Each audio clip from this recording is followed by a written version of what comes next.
Hey everyone, welcome to Body Bags. This is Spookyrottenfun, and I will be filling in as your host today for Jeremy.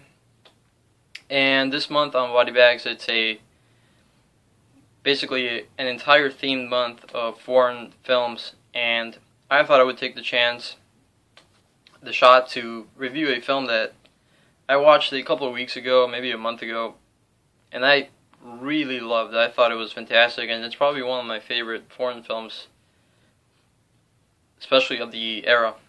And it is Coffin Joe, At Midnight I'll Take Your Soul, directed by Jose Mojica Marant. This film came out in 1963, and it was actually, from what I read, the first Brazilian horror film to come out ever. And the film stars the director himself. From what I've seen in the special features and what I've read, apparently they couldn't really find anybody with the right presence of Coffin Joe, so the director thought he would just play it himself.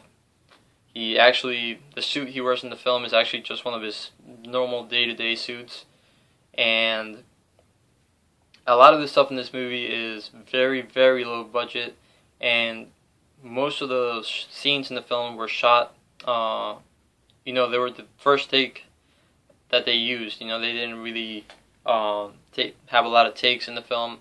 They shot the scene, and that was it. And that's what's so fantastic about this film. It's really incredible how good the scenes are for only having done one shot per scene.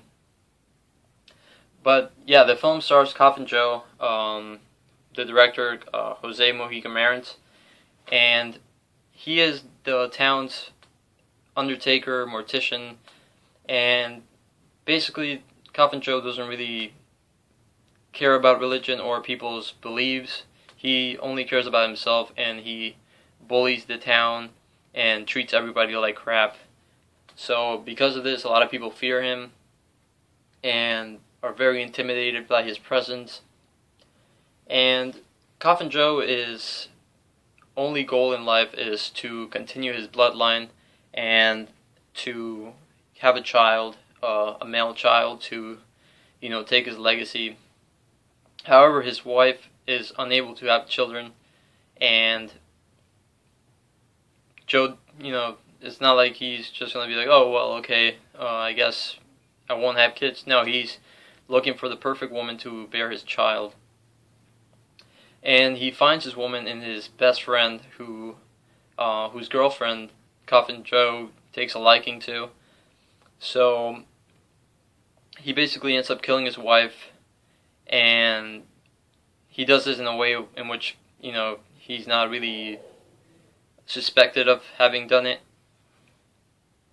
So he does that, and he goes after his friend's girlfriend, who his friend is planning on marrying.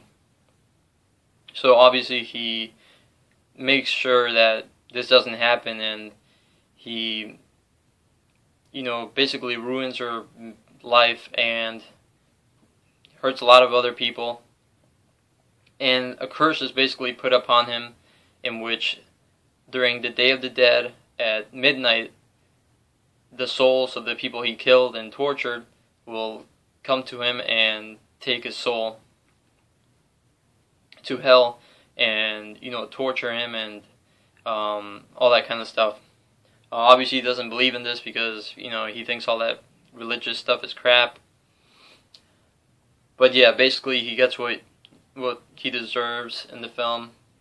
And I gotta say, man, this film, the atmosphere and the dialogue, the speeches, the acting, it's all fantastic. It's marvelous. Like, especially a lot of the stuff was improvised in one take, and it's just like astonishing how he was able to do that.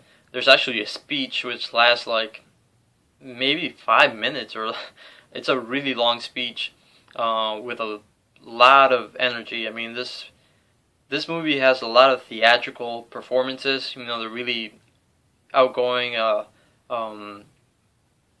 Not like regular acting where it's more settled. This is really more of a again, a theatrical opera kind of acting. Is just really fantastic. And that's what I really love about this movie. It really feels like one of those over-the-top Halloween specials. There's a gypsy in here who's really, really cheesy, but just amazing with with the skulls and the costumes. And again, a lot of this stuff was improvised, or like the costumes and the effects, they were done with things that they would come up with that had never been done before. For an example, they had this scene with a ghost, and basically to create this the effect of a ghost, they just sprinkled glitter on the film. So when you see the arm of the ghost, you know that it's a ghost, but it's just an arm with glitter around it, and it just has this really individual effect to it that's, at the time, maybe a lot of people didn't really give much attention to, or didn't think it was too special. It was just a cheap effect. But nowadays, you really kind of appreciate that kind of ingenuity, or whatever you call it. So yeah, it's a lot of fun. I love Coffin Joe. Again, awesome performances, amazing atmosphere, and fantastic dialogue, and a great story. I definitely give this a 10 out of 10. Definitely check Coffin Joe out. This is the first of a trilogy, and actually I believe there's 4 films. The last one, which is called Embodiment of Evil, came out, I believe, like in the 2000s or something like that. It came out way after the first 3. But if you're a fan of gothic films and atmosphere, definitely check out this film. Again, this is a film from Brazil, and I give this a 10 out of 10, no doubt. Perfect movie, love it. Great atmospheric horror film, Coffin Joe. Hope you guys enjoyed the review, and thanks for watching. See you later.